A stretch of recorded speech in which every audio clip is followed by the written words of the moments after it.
Secret friends, unite!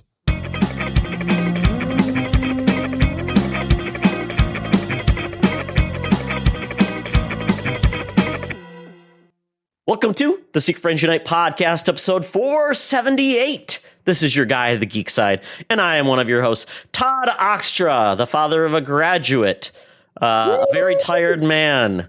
A lot of fun work activities this week. So I'm tired. Oh boy, Todd, it's not the House of the Dragon, it's the House of Tired. Ass Dragon. Yeah. Oh, see, there you go. What he said about comedy. You didn't hear it in the pre-roll, but Todd was going to do his countdown, and he said, "Ready," and then he rips this huge belch, and then he goes, 2. It's all a lie. It's all a lie. I would never do anything like that. I know. It's rude. It's rude. very improper. But anyway, I am Charlie Carden. I'm here in Michigan. We're headed into a heat wave. Do you have a heat wave coming your way? It's been in the 80s. Yeah, it's getting warmer. Yeah. We got the 90s next week. But you know what? I'm good. This is my first time in the studio. If you're watching us on YouTube, that you can see my new mesh door protector that will stay in place until the cats find out it's there, and then it will be destroyed. But it's better than the big door wall thing I had that was just basically it was a wood bed mattress. Because this compartment doesn't have a door, and it's very hard. And if I have the cats in here, we'll have all kinds of shenanigans. But I digest. So it's good to be back. Sorry we're bringing you the show late this week, but life happens. But we still got a lot of fun stuff to talk about. Yeah, it's a summer of X. So Charlie and I are getting ourselves and you all prepared for Deadpool and Wolverine. So we are going to be watching a movie a week in the X-Men franchise to get us prepared. The good, the bad, and the origins. Oh my God. I don't think, and we don't even really get into the Dark Phoenix and all that kind of stuff. No, we're not doing those because they don't really tie into Wolverine that much. Correct, yeah. Only really Days of Future Past does. The rest don't. So I'm like, we'll just skip it because we've seen that movie a lot. We like it. So yeah, absolutely correct. Very good. But something else that keeps it real and keeps it wonderful are the awesome folks on our Secret Friends Unite Patreon squad over on patreon.com/Secret Friends Unite. These are the folks that get to enjoy ad-free podcasts and all of our fun additional content. And that could be you by visiting that website and trying this out for 7 days for free. But in the meantime, while you're pondering that notion, let me pay homage to the folks on our Friends with Benefits level. John Sedorf, the delightful Phoenix Sisters cosplay. That would be our friend Kelly Gentner and her partner Crayley.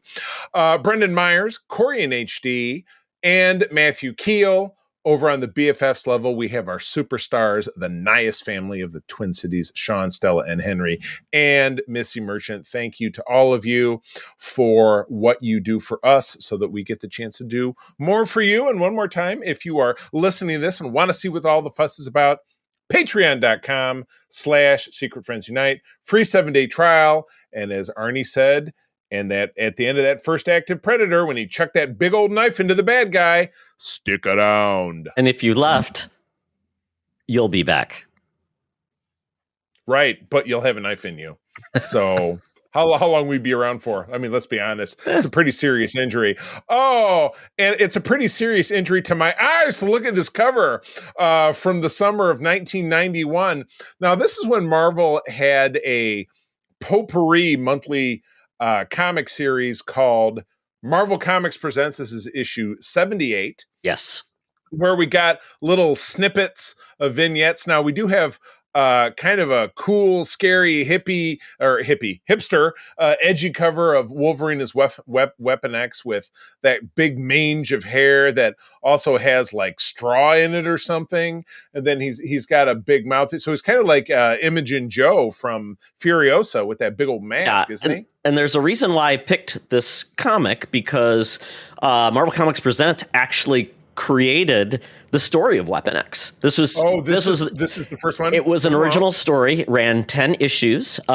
This is not the first of that. It just happened to be one of those. So essentially, it was telling a story in like 5 pages at a time, 6 pages, because it also had backup stories as well. But yeah, okay.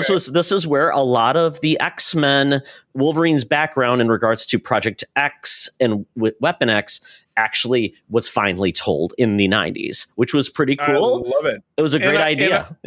And I love the rundown of some of the other stories because they really, and I assume this is front cover, back cover. It was back cover, yes. Yep. Yeah. So the back cover has, as if you're seeing it on YouTube, pictures of all of the characters that are featured. When a computer virus invades a system, Iron Man, big logo, runs amok. Selene, the Black Queen of the Hellfire Club. Now, Selene, the Black Queen reminds me of, was it Marceline, the Vampire Queen? I remember from my Lego Dimensions game. From Adventures Time. A little bit different. Yeah. Selene had the ability to basically suck the life out of people like a vampire. Well, she was trying to suck the life out of the Incredible Hulk. That's the story there. Sergeant Fury and his Howling Commandos work with Dracula to battle the greatest evil of World War II, Nazis. Even worse than vampires, Nazis. I guess, and you can't. And again, Nazis is the only one of the. It's bold-faced. It's the only other word of a couple words that are bold-faced, but it's not logo-sized bold-faced. So they're just trying to underscore. It's not even Ratsies, as Nick Fury called them. Or Bucky Ratsies, like the Maggie. I started reading the new in Amazing Spider-Man, the gang war this week, and the Magia is one of the factions. Why couldn't they even just say Mafia? I mean, were they worried they might get outed and Stan Lee would get attacked? Oh my gosh, I have no idea. But anyway, good stuff. And somebody who may have ties to the Magia, though I don't want to come right out and say it because I might get my knees broken. That would be our senior news correspondent, Madam Webb. Now, we know she's lived on the East Coast, but we know when she was younger that she was in the thick of it in New York City with those magiosas, mobsters? Mafiosa? She was a mobster. Mobsters? She was a mafiosa. Lobsters? But at any rate, these days, at 124 years young, she does take care of us down at the corner of Hollywood and Vine with all of the greatest scoops. So let's find out what's up. Let's go. Now it's time for Madam Webb's Rumors and News. Take it away, boys. Thank you, Madam Webb. Well, yes, Charlie kind of almost gave away your tail, but now I'm going to add to it the fact that your first name is Bonnie Webb, and you're part of Bonnie and Clyde. Oh, my goodness. They thought you died, but you snuck away. That movie, Try to Tell Your Tale. But you know what, Madam Webb? You've already been the root of trouble when it comes to men, and we salute you for all your hijinks. Yes. Well, speaking of that movie and another star of that film, we've got a headline involving the current ingenue of Hollywood playing one of its most iconically sexy characters. Todd, take it away. Yes. So I'm not sure who you're referring. Were you thinking of like Jane Fonda? Well, wasn't the character that Jane Fonda played in this film iconically sexy with the fur Oh bikini? Yes, I thought you were referring to the person who played her. That was Faye Dunaway that played Bonnie and Clyde. Played Bonnie. No. Yes. Okay. You failed to jump on back of my hoverboard for my segue. Okay. Yes, I fell off your segue. So yes. So there is a franchise called Well, not even franchise. A movie from the '60s called Barbarella. It was a space sex romp with Jane Fonda. A really goofy, weird movie that, as a young boy, I might have stayed up and tried to watch because it was very, very alluring. And because that movie kind of had a very glitchy kind of cult vibe, apparently they're looking to bring back Barbarella with Sydney Sweeney, but directed by Edgar Wright.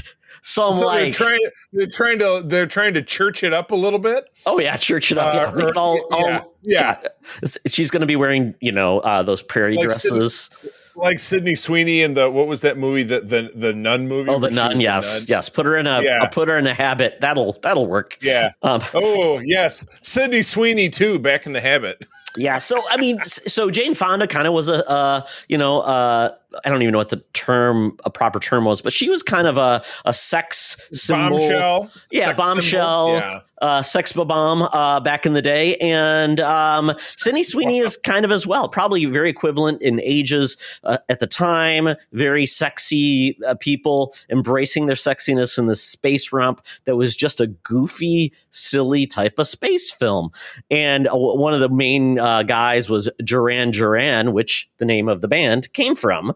I was going to say Duran Duran was in that movie. Hungry like the wolf. No, but that's where their name came from. So kind of a big thing here. I don't believe I've seen the film, which is crazy. Oh, you should definitely see it, Charlie. Yeah. Oh my God! Even in this photo with Sydney Sweeney and Edgar Wright, she very purposely does not have the two buttons of the shirt buttoned, and you can see her bra underneath the bottom of it. I'm like, that's a little. Charlie, buttons are tricky, man. Buttons are tricky. I'm guessing she tried. They just stopped and she said, "I give up. Buttons, you're my enemy." She does not at all look like she tried. I'm not. I think she's leaning too much into it. But at any rate, I look forward to talking about this because when it comes out, because I have not seen Barbarella. Oh, you should watch it somewhere. But yeah, Edgar Wright is fantastic. I'm not a fan of the Scott Pilgrim, but I loved Ant-Man, enjoyed Baby Driver. Last Night in Soho was absolutely fantastic. I should go back to that one. I liked it so much. Yeah, and then Sydney Sweeney. We're not really gonna talk much about Sydney Sweeney again. Things might get weird. Just two old white guys and a 22-year-old girl. Yeah. So yeah, we're not doing that. Yeah, I've been a big fan of Edgar Wright's for years. I mean, Shaun of the Dead, all of those movies are fantastic as well. The good news is Jane Goldman is going to be and Hani Ross are going to write the script. They did Kick-Ass and Kingsman: The Secret Service, which I liked both of those things. And apparently it's it won't be her first time on the big screen, of course, because she was in the 1968 movie. I don't know if they've ever tried to bring it back. It might have been they might have had a comic book. But this time, I mean, Sydney Sweeney had a really big hit with that Glenn Powell film.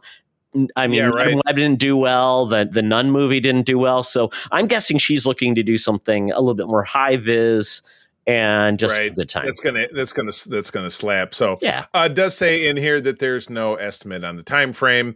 Obviously, it's being written, and you have two actors who are, or you have an actor and a director who are very busy. I'm guessing we're going to see this maybe in 26 or 27. So this is a ways down the road. Yeah, I'm very much looking forward to see if they can do something cool and original with it. Yeah, that would be good stuff. Speaking of a lack of cool and a lack of original, and quite frankly, a lack of likely to ever exist, let's talk about Marvel's Blade. So the movie has had just this big rolling series of setbacks. Mahershala Ali was there. He was going to leave.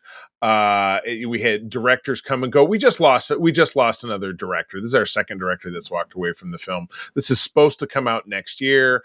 And I'm going to tell you, and this is a very short little blurb. I find it entirely unbelievable that this film will come out in any kind of timely fashion. I just think it's I think it's a non-starter. I think it's dead. How do you not get this right? I mean, you've got the perfect actor to play essentially a follow-up to Wesley Snipes. It's killing vampires. I mean, it was the original Marvel film that propelled them at the box office. I mean, it writes itself. Do you remember a little film called Howard the Duck that was 10 years before it? That was beginning of the MCU. Oh, yes. It propelled that Marvel box office off a cliff. By the way, another great reason to do the free 7-day trial at patreon.com/secretfriendsunite is to listen to my wife April and I break down 1986's Howard the Duck because we had a good time. You can catch that on our Bad Trip to the Movies with the Cardins segment. Howard the Duck. Yeah. But anyway, I digress. So the bad part about this is the further this gets away from filming and getting a new writer on or a new director, I'm not sure if the script is done, but ultimately the director, when he comes on, he's probably going to look at the script and agree or disagree with the direction. So that will take more time. And Mahershala Ali, or he'll quit. Oh, yeah, or quit. And then he's supposedly going to be cast, or he has been cast, to star in the next Jurassic World movie with Scarlett Johansson. So his schedule is going to get even worse. So that's a year gone by. Yeah, Yeah. I'm telling you, I'm gonna go. I'm gonna make my Charlie's prediction here is that we will find out in the wake of this that this is just going away. I feel like Marvel needs to move on. You know, they've got other higher profile projects like another Avengers film and Fantastic Four, which is in production. It's going to start production here in a few weeks. Oh, if it hasn't already. That I just feel like this is going to kind of bleed away into nothing. Or posit, get ready for my segue, could bleed into excuse me, it's the story after next. No, let's just go to that one. I was just thinking about that, Charlie. Okay. That does take us to the next story because it makes sense. It absolutely does. Yeah. The writer of the film Logan, Michael Green, rumored to be attached to pen Marvel's Midnight Suns feature film. And as there's a photo that kicks us off here. Marvel Suns, at least in this incarnation, I may miss some of these characters, would include Punisher, Moon Knight, Doctor Strange, Damian Hellstrom, I'm thinking. The son of Satan, yeah. Yeah, Ghost Rider, and of course, Blade. So here's Charlie's hot take number one, with the caveat of hot take number two. Blade just becomes this movie, and he's a part of that. And then maybe if this is successful, then we get a Blade movie, because there might be a little bit of legs to it. But yeah, this is a cool comic. Midnight Suns rolled around in the 90s. I never really followed it myself, but it's kind of a dark like Avengers, like it's in so much that it's a team, but they're ragtag groups. That's a little bit more like the Defenders, I suppose. The Defenders meaning the classic 70s model, which also included Doctor Strange. It was like the Hulk and the Silver Surfer, and I think Hercules and Valkyrie were part of it at different times. But it was kind of a team that wasn't a team. They just got together and did something, and they all just went their separate ways. Wasn't organized like the Avengers is. Yeah. So anyway, because the original Midnight Suns, I believe it was Ghost Rider. It was Ghost Rider. I'm trying to remember who it was. If I look it up, it was Ghost Rider, Blade, Wolverine sometimes was involved in it, Doctor Strange, Brother Voodoo. So it was essentially, it was a supernatural squad. And I mean, to your point, if we can't kick it off with Blade, who everybody is a touchstone with Blade, at least, I would say that he would be the entry into it. It might be hard to do like full on, here's 85 supernatural characters, but maybe Doctor Strange is the entry point instead. Maybe think about the fact that, when Tom Holland took over the Spider-Man role in Marvel Studios, so he was that iteration of Spider-Man. He came on as a supporting character in Civil War. We didn't have to do the big origin story. He didn't have to have a big this and that. He did that.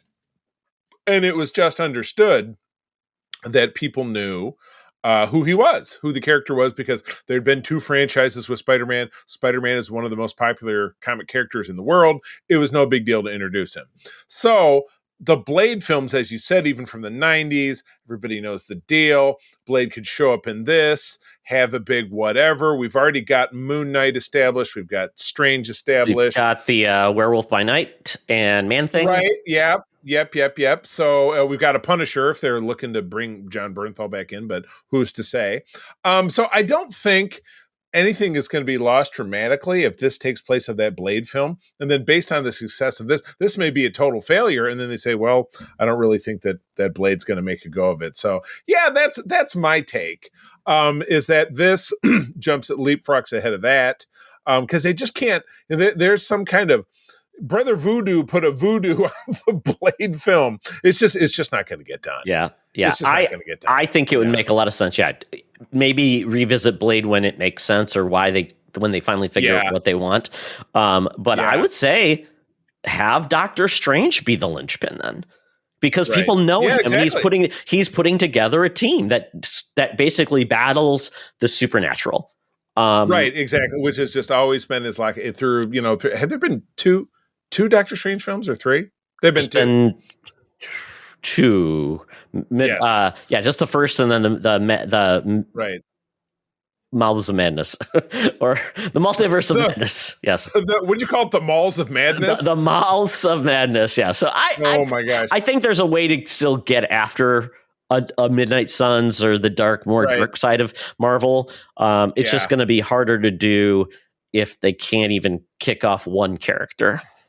Yeah, exactly. So, speaking of somebody who does great standalone films about characters, but we're talking about another team, Jordan Peele, who gave us Nope, he gave us Get Out, and what was the third one?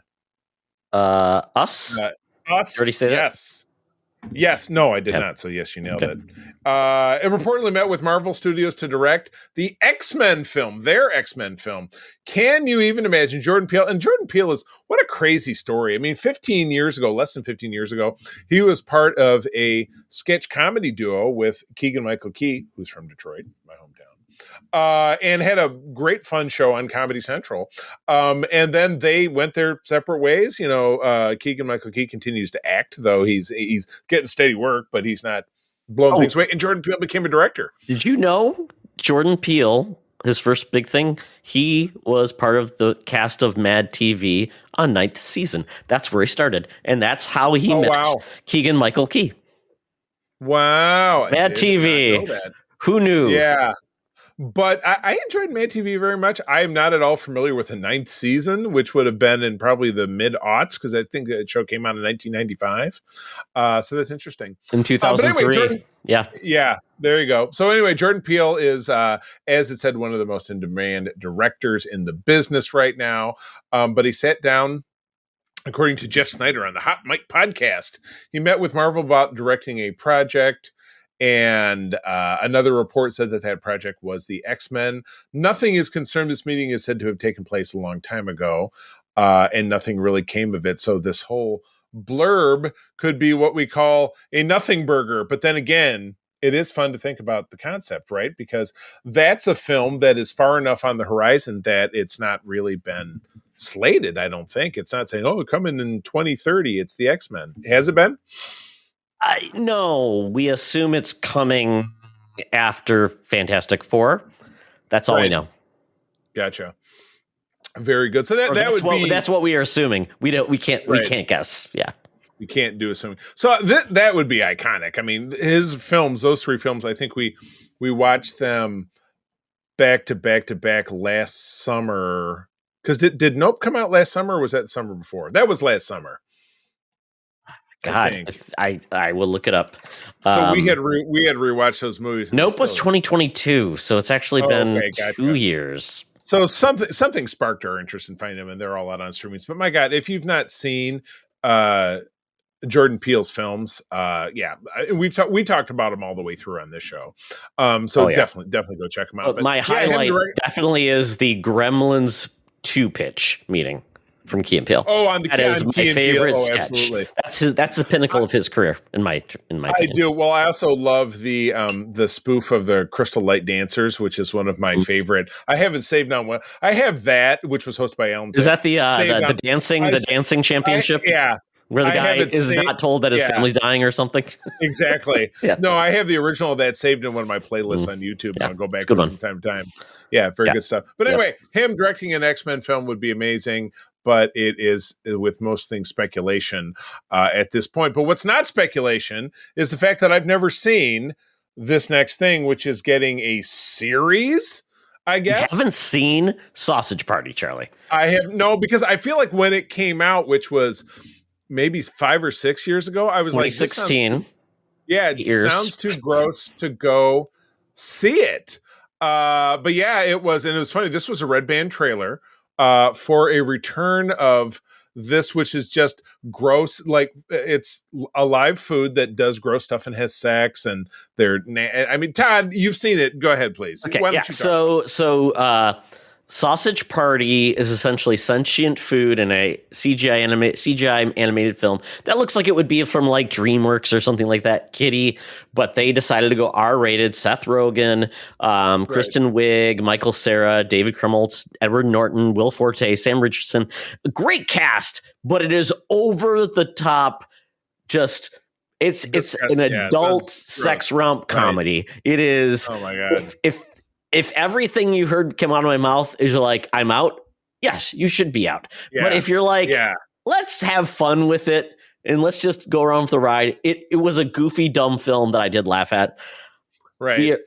We are getting basically a sequel series, 8 episodes. 8-part series. That's just wild. Yeah. Where the food essentially decides to take over and run the planet, which is so weird.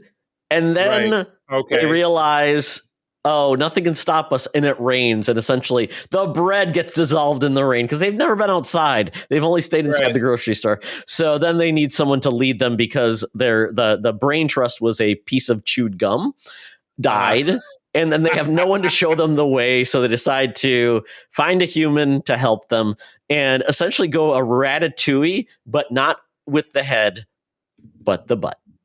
Is all I'll say. Oh, Todd, one question for you. You're the company you work for. How do they feel about this film? Well, apparently there's no cereal or other of my brands in this, so thank God. There hasn't been any food mascots as I've seen so far. So there you go. That would be bad. My morbid curiosity is probably going to lead me to watch this. Yeah. I did not look it up on Just Watch, but I would assume the original film is probably also on Prime. It's got to be on Prime. Why would they put like, you know that movie we can't show you on our website, but here's a sequel to it. Right. You're not going to find it on Disney Plus. That's all I'm going to say. Maybe now on Hulu. Oh my God. If it was on Hulu, yeah, exactly. Yeah, we're watching. I told you we're watching 24, which is a series I've on Disney Plus. On Disney Plus, yeah, it's delightful. Did we have to save Mickey Mouse in 24 hours? And before that, we watched The Handmaid's Tale. So talk about two shows that should really not be on Disney Plus. Ted Cruz would not approve. But anyway, this is out on July 11, and probably to spare the suspense, it's it's probably day and date. It's all out at once. You can binge it. Oh, this is so bizarre. The movie is only on. You can rent the movie on Apple TV. Or you can watch it on Crunchyroll? This is so dumb. Thanks, Just Watch. Anyway, maybe you can also find it at the library. I have maybe on July 1, it'll be on. Maybe it'll come over. Yeah. Yeah, I think so. All right. Well, hey, that takes us out of a very weird news segment. But it is time for me to get out that Fuber app, that feeble Uber app. We are due down in Scugtown, Nastyville. The Geek Easy awaits, but we get into that car. You turn on Sirius XM. That's right. It's the 90s at 9 with downtown Julie Brown. Wubba, wubba, wubba. But first, this ad. Hey, Secret Friends Unite. Let me tell you about Zencastr. We use them for our show, and now they're supporting us. Zencastr is now the all-in-one solution making podcasting easy. It's the ultimate web-based podcasting solution. Provides high-quality audio and video podcast production and hosting. With a full suite of professional tools, podcasters can seamlessly record, produce, and publish studio-quality content, all from one dashboard. Being a creator has never been easier.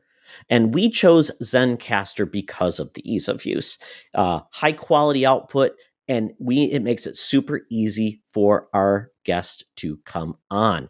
We had multiple solutions we tried before, and Zencastr has just been the best fit for us. Why Zencastr? It's now super easy to record a podcast with Zencastr. Log in using your browser and start recording a high-quality podcast right away. Record studio-quality sounds and up to 4K video with your guests. Feel a sense of zen knowing Zencastr's multi-layered backups ensure you always have your recordings in the highest quality, even if the connection is unstable. Have you ever worried what you sound like? Zencastr's post-production process makes you sound buttery smooth. It automatically removes those ums and ahs in your recording. It removes those awkward pauses in conversation too. Set the right podcast loudness and levels while reducing background noise with the click of a button. So if you're interested in making an easy, high-quality podcast just with the click of a browser button, go to zencastr.com/pricing and use my code SFU1. You'll get 30% off your first month of any Zencastr paid plan. I want you to have the same easy experiences I do for all my podcasting and content needs. It's time to share your story. Now back to the show. Talk nerdy to me. Talk nerdy to me. We're sitting in the Geek Easy, cover bands playing, drinks are poured, and we are ready to get our nerd on. And I've been super busy, so when I came home from my event tonight, I quickly watched Acolyte season 1, episode 3. Something to talk about. Gotcha. Yeah, we watched it last night, obviously, when it came on. We're on episode 3 of 8. And this was the big... How do we go in spoilers? No spoilers? Oh, yeah, let's go. We'll go. Okay, folks, we're going to go spoilers. Once you've watched it, come back in for Charlie's stuff, which he may spoil too. I don't know. It could happen. Okay. And anyway, you'll hear a very detailed breakdown of both episode 3 and episode 4 next week on Holocron with myself and Mark and Peter, who is my co-host over on Club 47, is going to be joining us for that. But check in for about 6 minutes, and then we'll get into Charlie's stuff. Hopefully spoiler free as well. Okay, so spoilers start now. So Acolyte episode 3 was all flashback to Osha and May. They're raised by now these are witches, but they're not tied to the witches. The Dathomir. Yeah, that's what you're thinking of. These seem to be purely a different stripe of dark force users, right? Dark force practitioners. Yeah. The word Sith is not used. Because I think that more comes into play. This was 16 years prior. That does seem to come more into play with what we're seeing. The big reveal we had at the end of episode 1, which was the far in the distance, dark clad guy who ignited a red lightsaber and turned to the side, and he's got the big Joker mask. That's our Sith. Mm-hmm. And May. Grown May would appear to be his associate or his apprentice. In this, so Jedis have Padawans. Siths have nothing. Do they not call them something? It's just an apprentice. My apprentice. Yeah, apprentice. Yep. So Vader is Palpatine's apprentice. Maul was Palpatine's apprentice. Count Dooku was also So he had a habit of losing them and killing them. But yeah, so in the flashback of this, we're seeing this witch colony. We see May and Osha as, younger children. They're maybe 10 or, they're maybe 10 or so. I don't know, because it's 16-year age difference. So I figure they're maybe around 25 in the regular series. So that seems to fit. Yeah, so about 10 years old. Yeah, it makes sense. But they're already force practitioners of some regard, because you see them practicing it with the butterfly that's flying around. They're stopping it and starting it. And they're at this kind of it's like a witch bar mitzvah, that's happening, because they're supposed to the bar mitzvah is happening, the awakening or the arisen, whatever they called it. Whatever it is. And May is clearly all for it, where Osha has some reservations, and this is the exact time that our 4 Jedi show up. So the 4 Jedi that have been targeted in the present time because of the tragedy that happened 16 years prior, which is happening right now. Yeah, and they mentioned something. So essentially, they know the Jedi are there. So they're trying to hide the girls. And back on Coruscant, they have the Jedi Cerebro, where they can sense Jedi in various places. Yeah. So essentially, though, it's mentioned that these witches, it's basically they're trying to find their own place, and they're not allowed to have children. It sounds like, because they say there's no children here because they're trying to hide them, or it's basically against the law to use the Force to create life, and that's essentially which is as I said, it's a Sith thing. We do know from the Squid Lake, the opera that Anakin and Palpatine sit in episode 3, where Palpatine explains that the Sith have the power to create the sad life. Tale of Darth Plagueis. Have you ever heard of it? He was like, that's a weird way to start a conversation. But subsequently, we did see in a canonical comic, since Marvel took over the property in 2015, that Palpatine did visit Tatooine, and he put a baby in there in Shmi Skywalker, and so he is in essence, he's Anakin's father for that reason. What a creep. So what a weirdo. So it's weird. It's pointed out in this that we have, and I'm gonna draw a blank on names. We have the light-skinned witch and the dark-skinned witch. The dark-skinned a horny witch and the black witch. Horny meaning with actual horns, not just horny. Well, maybe. There are a couple, and it does sound like the dark-skinned witch used the Sith power to put the twins into the light-skinned witch, because she does say, well, I carried them. So yes, that was, and because there's no men around, how else could it have happened? So it was the Immaculate Conception, Sith power. Boom, you're having a baby. Yeah. You're having my baby. Yeah, it's kind of like the two things you can't do is create life and then basically bring people back from the death. Those are kind of like the two things you're not supposed to do with any type of magic ability or whatever, because you're basically playing God then. Yeah, so I mean, this episode did do a good job of kind of filling in a lot of the whys, which is great, which is what I'm like, I don't want this drawn out to find wait till episode 7 to say what happened, then we have one episode to fill this out. Now, essentially, we do have the tragedy that occurs, which is the fire, but which May starts. She does it in a way because she tries to imprison Osha to punish Osha for saying, I want to go back with the Jedi. I want to go to Coruscant. I want to go to the temple. I want to be a Jedi. And May is just not having it. She's like, we're supposed to be together. That's our deal. We're supposed to be witch sisters, and you've ruined everything. So now you got to die. Yeah. Very measured response. So now the only thing I don't know if we're getting the full story on is obviously May is traumatized and then wants to seek revenge on the Jedi that took her sister. Right. But we saw all of the dead witches. Now, did the fire really happen that fast to take down the whole facility? The question all those people? Is, did the Jedi kill them? Well, that's why I'm wondering, because I think there may be maybe this is the red herring, because maybe there was maybe May came out and caused a distraction, and then essentially we got kind of maybe a misunderstanding, and then it was, basically just like Three's Company.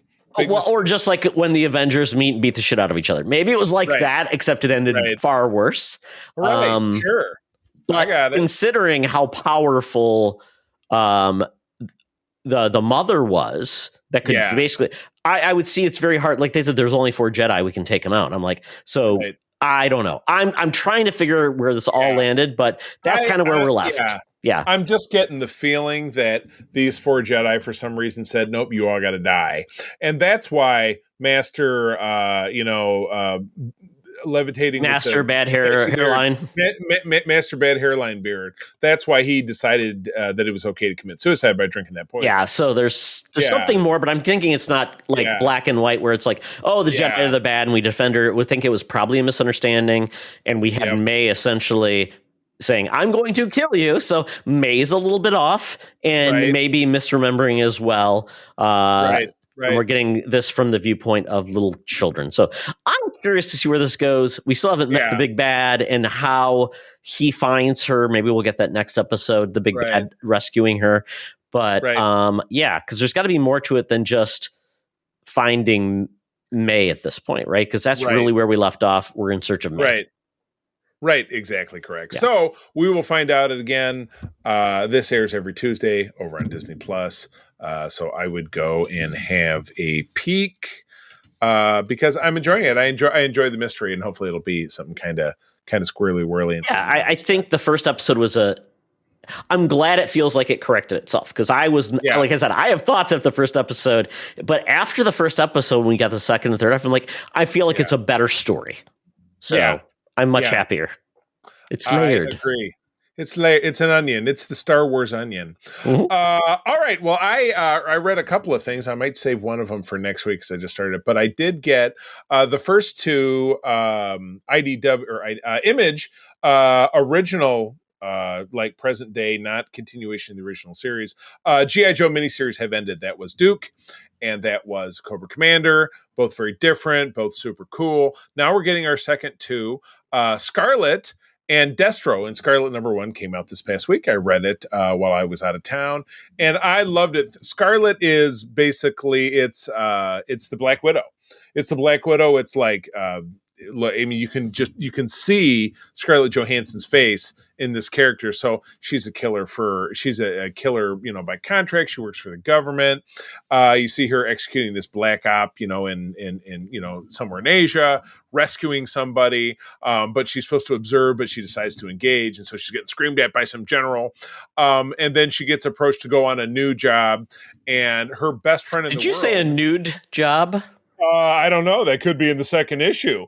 But she's has to infiltrate the Ashikage clan, the famous ninja clan that Snake Eyes is a part of, and Jinx, who is the character that she runs up against, who's really her best friend in real life. But Jinx was a character from the G.I. Joe animated film, if you remember correctly. It was in the 1987 series. It was a little bit later on in the G.I. Joe main run of releases. Oh, okay. But she was also a member. She was cousin to Storm Shadow, who we see. Excuse me for the spoiler. Okay, I was thinking of Zorana, the Lady Dreadnought. No. The Zorana and Xandar were Zartan's siblings, and the other. Yeah, I don't remember Xandar. I have to look him up.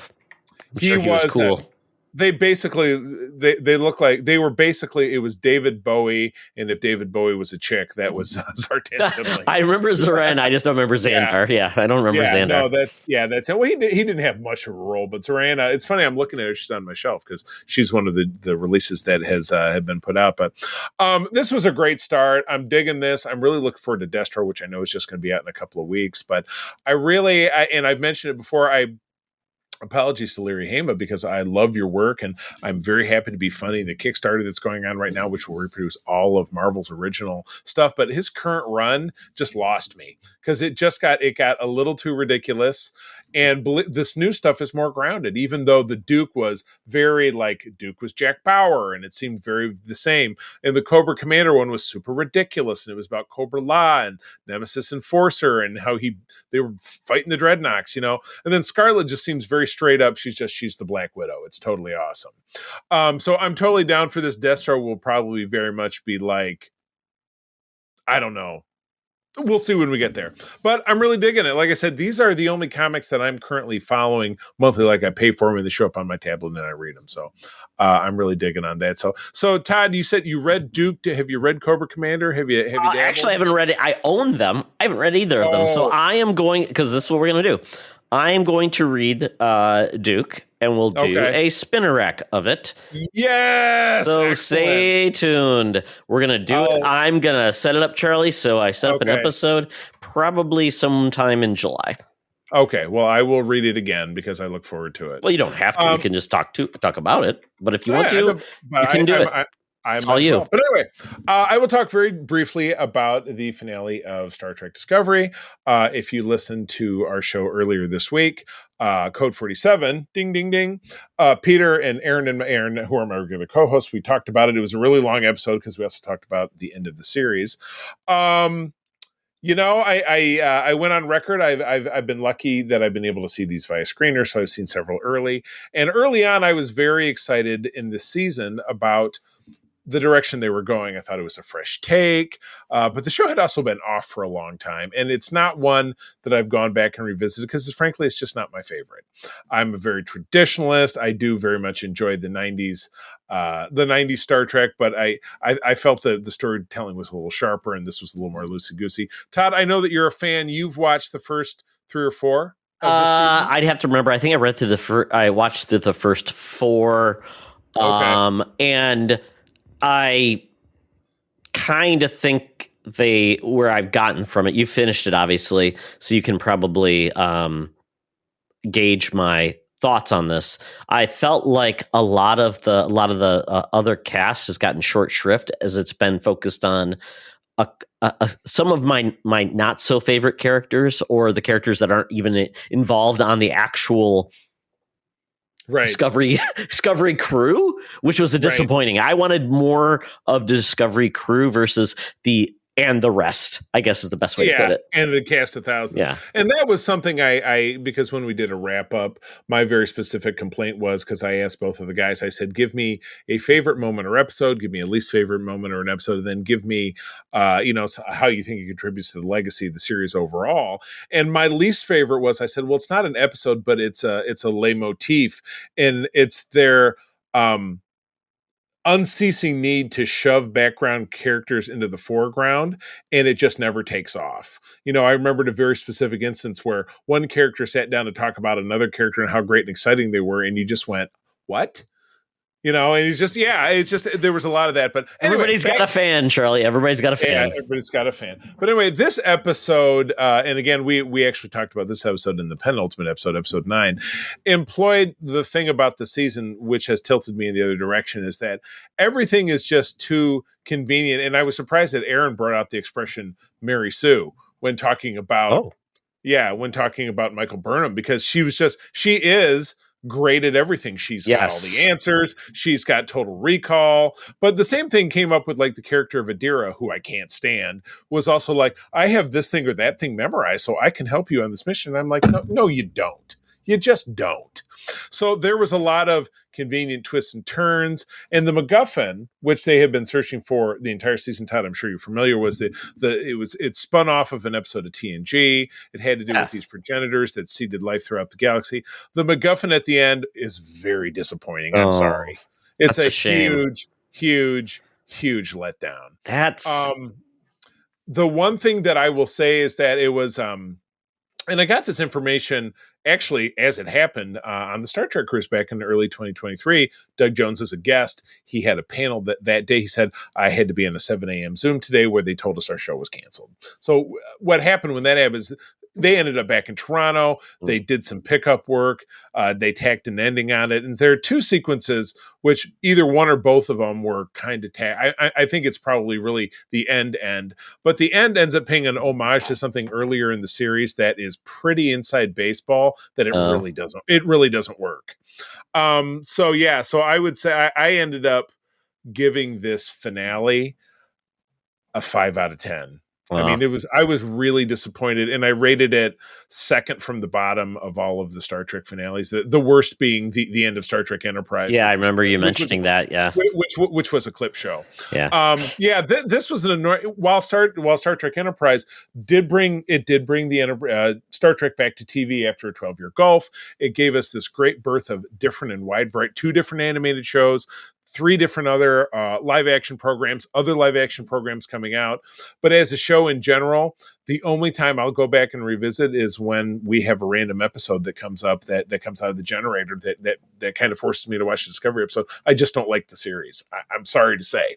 But it gave us Strange New Worlds too, which is one of the best. I think it did a good job of bringing back Star Trek, and so we'll appreciate that. I think it was one of those things that I'm like, I didn't want to like the show, and I did grow to love it. And I think the show had so many good entries and developed so many good characters, and I think it fell on a lot of tropes and also got way too emotional about itself. Right. Everything was like Burnham. Every episode she would cry about something, or she stopped crying as much. But it's just, like I said, the season, I thought, wow, cool concept, things to do great stuff with, but every one of the MacGuffins when they go to find another crew, it was so implausible, and there's just no way that it made, even in the tropiest of the troposphere, it just nothing worked. It just nothing. I was gravely disappointed. But Todd and listeners, whether you I'll watch. I'll finish it. I will finish it. Absolutely. And I would be interested. Yeah. I'm sure some weeks down the road, you'll come back and we'll talk about it again. Sure. I'm open to talk about it with you, but yeah, that's kind of where we landed with that. So hopefully that's spoiler free enough. Sorry. We went longer than 6 minutes, but that's okay. Sorry. At least, I think we're good to go. So hopefully folks, I don't think this is spoiler, Charlie. I think you nailed it in regards to, hope so. Yeah, I hope so. And again, if you listen to us over on Code, it was obviously with the understanding that we were spoiler casting, because that's what we always do. We discuss the episodes. We don't really hold a lot back. So, but again, you know what? Hit us up on our Discord or hit us up on the mailbag, which is secretfriendsunite@gmail.com. Let us know if this really spoke to you. Let us know if you agree with us. Let us know if we're somewhere in the middle. Let us know if you think Todd shouldn't bother to watch it, that it's that bad. I say give it a stab. I would love to have an opposing viewpoint, but definitely hit us up on socials and let us know. So, all right, with that, we come to the end of the Geek Easy. Todd, we've got to get out of here. Skipping out on the check yet again, but I got to get out that Air Qantas app, get that flight to the land down under. Hologram Tina and the mutants are waiting for us to kick off the Summer of X with the Y2K's The X-Men. Welcome to another edition of Thunderdome! Thank you, Tina. We're sitting in the Thunderdome where the mutants have been gathered for a topic or game to be entertained. And this is week 1 of the Summer of X. We are going through, I would say, most of the X-Men films. Many of the X-Men films. Most of them, yeah. Most is a rare term that doesn't mean anything specific. Of the X-Men films as we get into the launch of Deadpool Wolverine at the end of July. And we're just starting where it all began. We're not going back to Generation X, the Fox movie. We're going to start with the actual official launch of the X-Men. This launched in July 14th, 2000. The byline. This was 3 weeks after my son was born. I don't even know how is my wife at the time, Alicia. I don't even know how we got to go to the movies. Yeah, my grandmother always watched Noah. We were just like, boop, there you go. She was very happy to do it. So that's probably what happened with us going to see this movie. I don't know if I actually saw it with anybody or I saw it by myself because I was in the Air Force at the time. And there weren't a lot of geeks in the Air Force at the time. Maybe I went with a buddy of mine, but I saw it. I got a movie poster. I was like, I couldn't believe this was actually happening. It was wild. It was really wild to see it. But yes, here, since I'm blabbing, I'll read the description. Here's the tagline. In a world where mutants, evolved superpowered humans, exist and are discriminated against, two groups form for an inevitable clash, the supremacist Brotherhood, but not of evil mutants. He just calls them the Brotherhood of Mutants, and the pacifist X-Men. On, as we said, July 14th of 2000, directed by Bryan Singer, screenplay by David Hayter, and story by Tom DeSanto and Bryan Singer. Based upon, of course, the X-Men by Stan Lee and Jack Kirby. Production by Lauren Schuler Donner and Ralph Winter. The Ralph Winter name sounds familiar. I know that name. Yeah, he's the Winter Soldier. Of course he is. And I love these numbers. Budget of $75 million, and boy, they spent every penny. Yeah. But a box office of nearly $300 million. I assume that's domestic. That's amazing. It's amazing. Yeah. And that's why there have been like 10 X-Men films. Oh yeah, films. Yeah, it's totally crazy. And just to give anyone context of like Marvel getting a movie on the screen, before this, the first Marvel movie was Howard the Duck in 1986. Right. Nothing again for 12 years until we got Blade out of the blue with New Line Cinema. And it was successful. Yeah. And Blade really did really well. Made, I don't know how much it made, but it was very successful. It was a good movie. It was kind of the proof of concept that you could really go forward with a comic book film. Right. And then they went balls to the wall with X-Men. This is the first superhero team film even. Right. Like, how are we going to introduce a comic that had been around for 30 years, so many characters, so much legacy? Right. How do you make it work? Well, Bryan Singer, you know what? We're not going to talk about the person he is today. We'll talk about the person he was back then. He was a big geek, and he understood the X-Men and a way to make this team work. I mean, wow. And once again, X-Men is my favorite Marvel property. My son is named Logan, so I'm kind of biased, but even I am a critic. I'm a critic. And if they didn't get it right, I would have been very disappointed, like watching the Spawn film, because I was a big fan of Spawn, which Charlie and I saw. So we were used to getting disappointed on screen. Right. But I would say a big influence of this movie was The Matrix. The Matrix came out, showed what you could do with special effects, bullet time, things like that. Yeah. And I think that's what enabled them to go, okay, let's just go all in with black leather instead of yellow costumes. Let's go and make Wolverine kind of the main thrust of the story. We're going to play around with the generations of the X-Men. We're not going to focus on like the original cast. We're going to kind of mix it up. Where instead of Kitty Pryde being like Wolverine's person he protects, it's going to be Rogue instead, which obviously is a flim-flam. And you said Rogue instead, and it made me think it was Joe Rogan. So yes, Joe Rogan instead. Yes. But yeah, so they kind of, I think, took a right direction to say, let's focus on one character, make it the heart of the story, but also have another character that people could relate to. And I think that's why this worked, because even though there were other characters, they were kind of peripheral, not necessarily the focus. Right. And again, as you said, you did the big switcheroo, which I don't remember if I figured out what the flim flam was until it happened, because you thought, Xavier, who is played by Captain Picard himself, Sir Patrick Stewart, leaves Logan, who is of course Hugh Jackman, very famous, and returns. Which, well, at the time, an unknown. We were supposed to have another. I remember the casting, Doug Ray Scott was supposed to be Wolverine. Who I think he ended up being in like a Mission Impossible film. Mission Impossible 2, yeah. Yeah, and quite honestly, it was a bunch of, Ian McKellen was really, he hadn't done the Lord of the Rings yet, so people really didn't know him. Patrick Stewart was the big name. Halle Berry was kind of coming off, Boomerang, maybe? I don't think she had a big film before then. Was that before? This was before the what was the movie where she flashed her boobs? Because that was I remember that movie and that was with Hugh Jackman. He was a reluctant computer hacker. Yeah, and Anna Paquin was a child actress before that. She was in the piano. Or whatever. Yeah, exactly. James Marsden. I can't even remember what he did before then. He was in Disturbing Behavior with. That's right. Yeah, that's right. And then Famke Janssen. Is this after GoldenEye when she made her first opinion? Yes, as Anya Xenia Onatop or whatever. Yeah, on the top. What is interesting is that Famke Janssen and Patrick Stewart were in an episode of TNG together, which I'm watching for our current crop for our next episode of the show. Okay. That's kind of weird. But that was in 1992, so that was years before this. Since we're on it, we might as well talk about the cast. So once again, Patrick Stewart as Professor Xavier, kind of the biggest name, which is great. Hugh Jackman as Logan, Ian McKellen as Magneto, Famke Janssen as Jean Grey, James Marsden as Cyclops, Halle Berry as Storm, Anna Paquin as Rogue, Tyler Mane, a former wrestler and played a big guy, Sabretooth, Ray Park as Toad, coming off of The Phantom Menace. He gets to actually use his own voice because that's right. Darth Maul was completely overdubbed by Peter Serafinowicz. So weird. An actor that you'd see in a lot of other stuff. Exactly.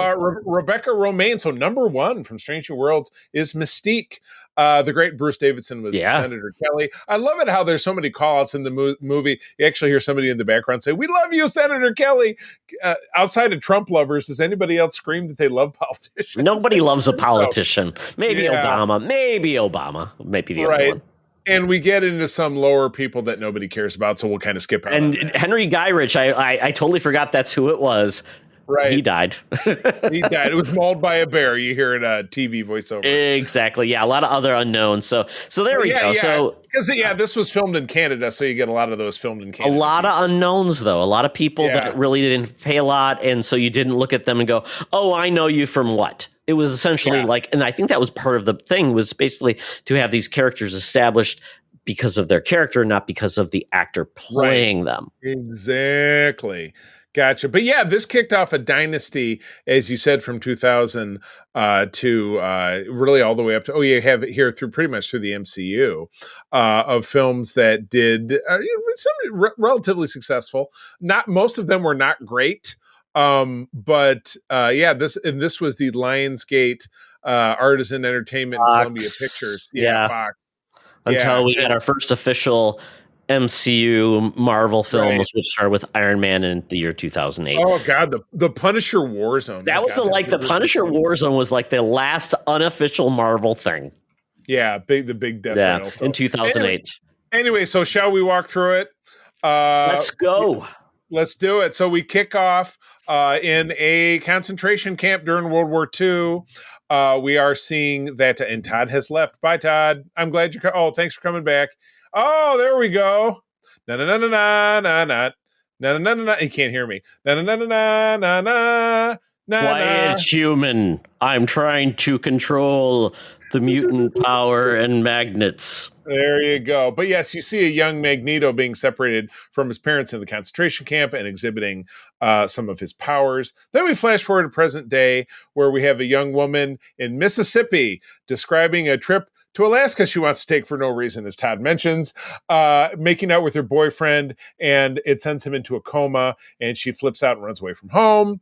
Then we are introduced to Jean Grey and Professor Xavier, and then subsequently Magneto as an adult in a Senate hearing where they're arguing for the rights of mutants or the first two are, against the beloved Senator Kelly. We love you, Senator Kelly. And this sparks off the plot of the film. You got some great notes that I had to add to. Are you putting your headphones back in, or are you just reading? Well, I've got my headphones on. I can hear you. They're underneath. Are you sure? Oh, there you go. It fits.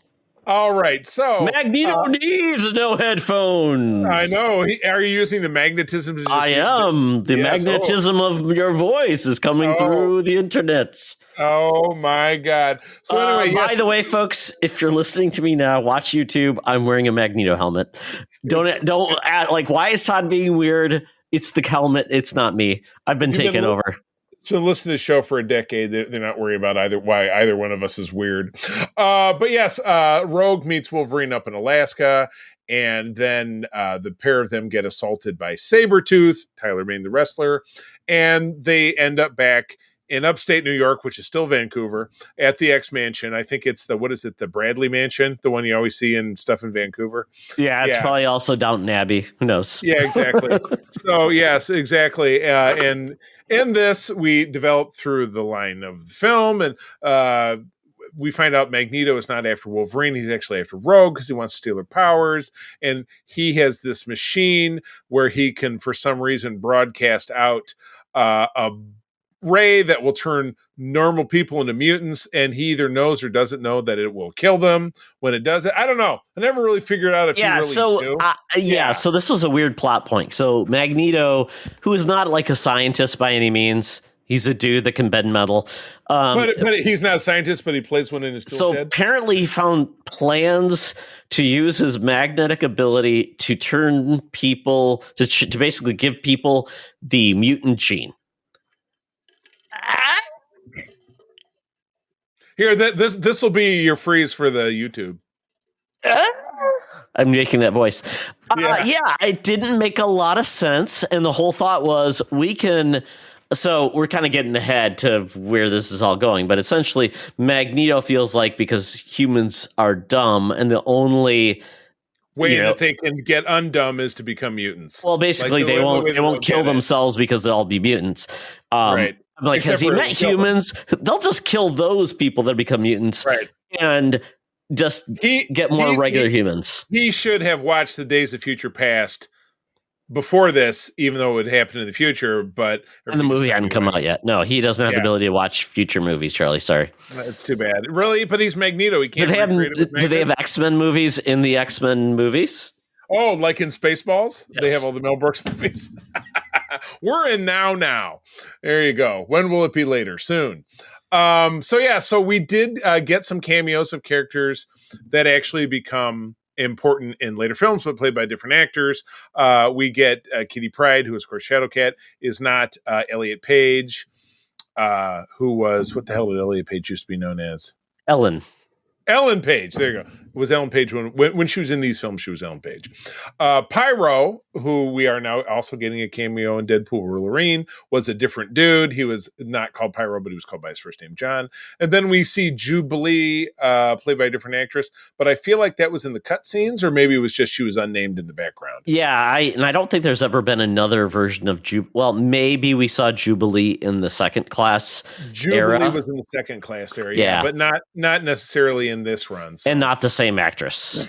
Yeah. So in the whole train station deal, Cyclops always needs to have a backup pair of glasses. It's kind of weird that when Toad snatches away his glasses, he just blasts his eye. He doesn't have a backup pair of glasses. Kind of, and weird. He doesn't have like a pair that's like just like low profile. He's got to wear the big ass, like, I'm wearing this whole thing. I'm like, he needs like the Oakleys, because in the comics even he had just regular glasses with ruby inserts is what they said. Right. So yeah, it's hard to be undercover.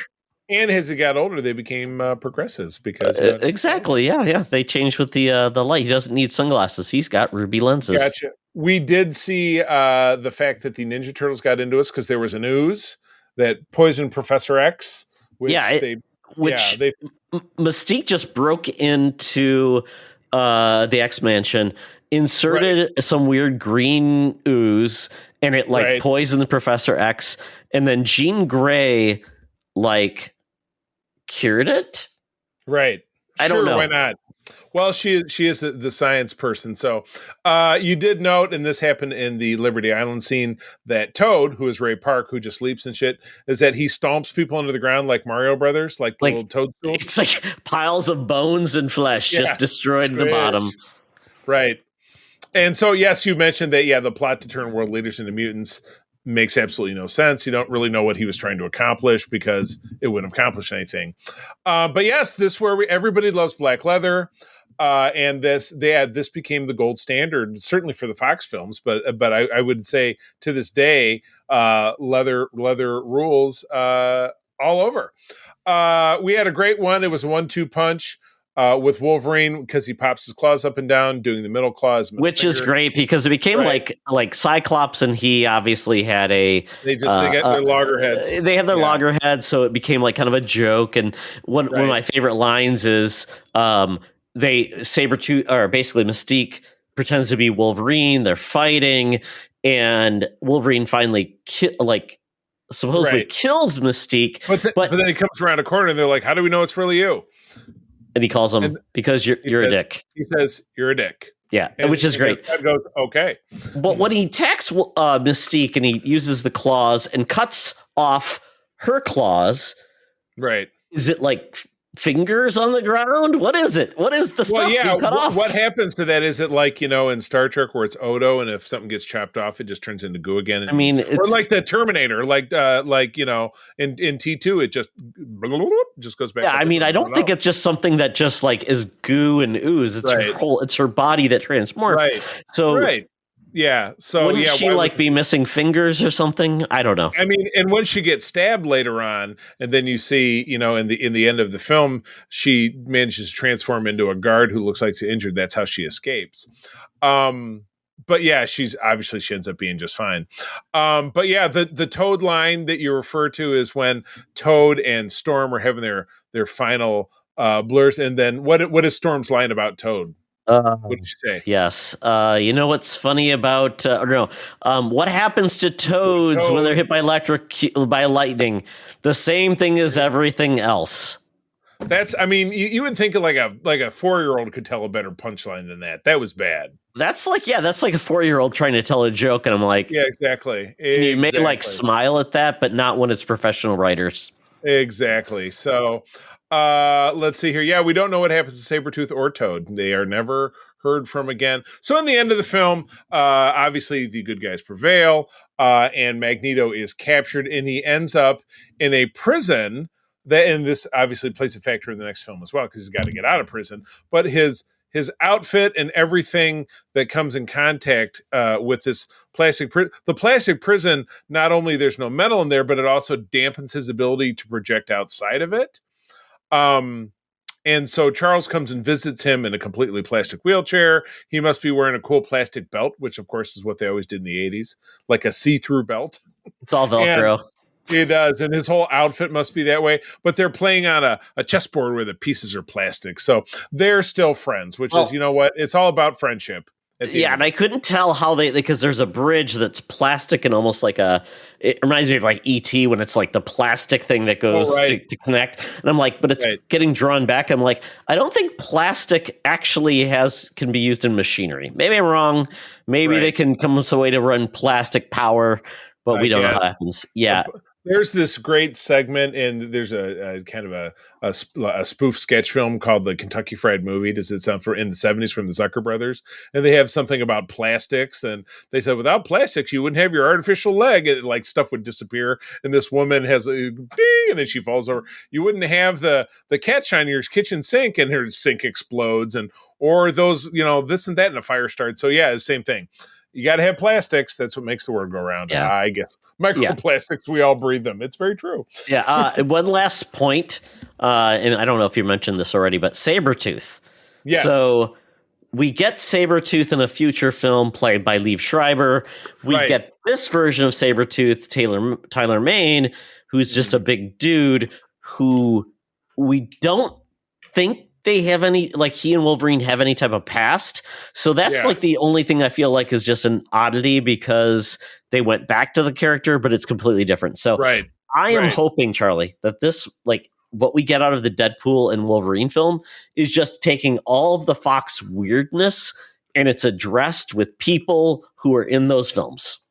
Well, they had Tyler Mane back, but it's funny because he's not really aged well. It looks like he's put on a lot of weight. Yeah. And it's like his hair is very dark. So that could be because a lot of the characters, even that you see in this, get cameos in that scene that we've seen in the trailer where it's Ant-Man's skull is Cassandra Cain's. Cassandra Cain is her name, right? The main villain in this film? It is Cassandra Nova. Yes. There you go. Yeah, exactly. So anyway, I love, if I was to give this film a rating of, 10 claws out, 1 to 10 big old adamantium claws, I love this film. Not only for the ridiculous plot points that you mentioned, but the fact that this just broke everything wide open. Yes, it wasn't the first Marvel comic film, but it's the one that I will always remember the most fondly. And I'm not even an X-Men guy like you, really this gave us the first Spider-Man film, which, that one wasn't so bad either. But yes, and everything that followed, and it gave birth to the MCU and even helped DC out for a little while. So this was, I would definitely put this one, probably for the sake of member berries, at like an 8 out of 10 claws myself. Yeah, I actually don't think the special effects were that bad. I think they were used well, sparingly. Yeah. I think they worked pretty well. And I think they got the heart of what X-Men is, even though some things were kind of clunky. But I think the actors were all in on it. The lines weren't, except for a couple lines that were a little bit goofy. Where I thought the writing was pretty good. And yes, the plot was so dumb, it doesn't make sense. But beyond that, I think it really brought the world of the X-Men alive. And in that time, when nobody had done that, that's a huge effort. So I'm going to give this film probably an 8.5 out of 10, just because, yes, it's 24 years old now, but it's still watchable. And I'll take that to the bank. Yeah. Definitely, yeah, $300 million worth. Was it 3 or 4 times its budget? Nailed it. Good stuff, and remembered finally. So, well, cool. This was a great foray into the Summer of X. I'm really glad that we picked this one, and we'll be back in our next episode with X2, I believe. X United.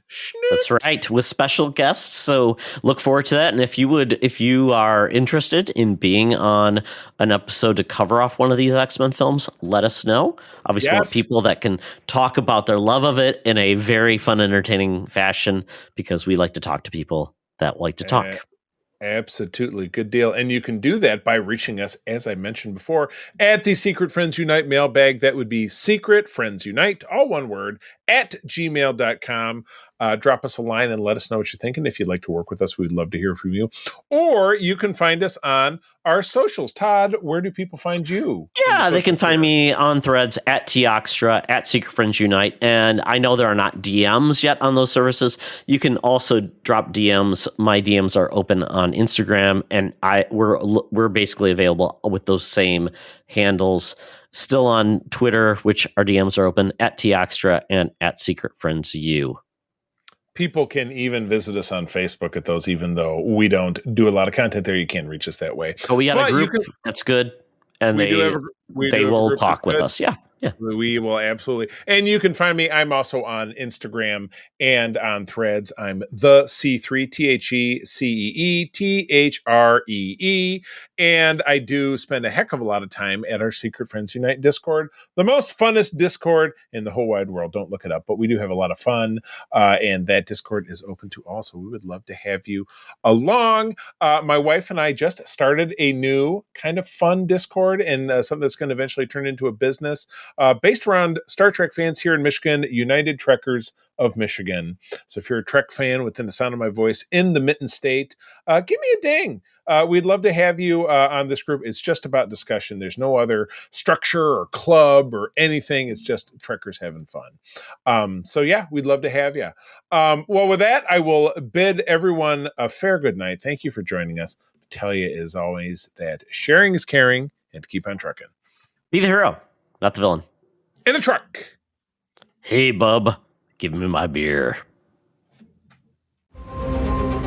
This podcast is part of the Secret Friends Unite podcasting network. Visit secretfriendsunite.com for more great shows, articles, news, reviews, and more. Secret Friends Unite podcasts are available on Apple, Google, Spotify, and other podcast services around the world.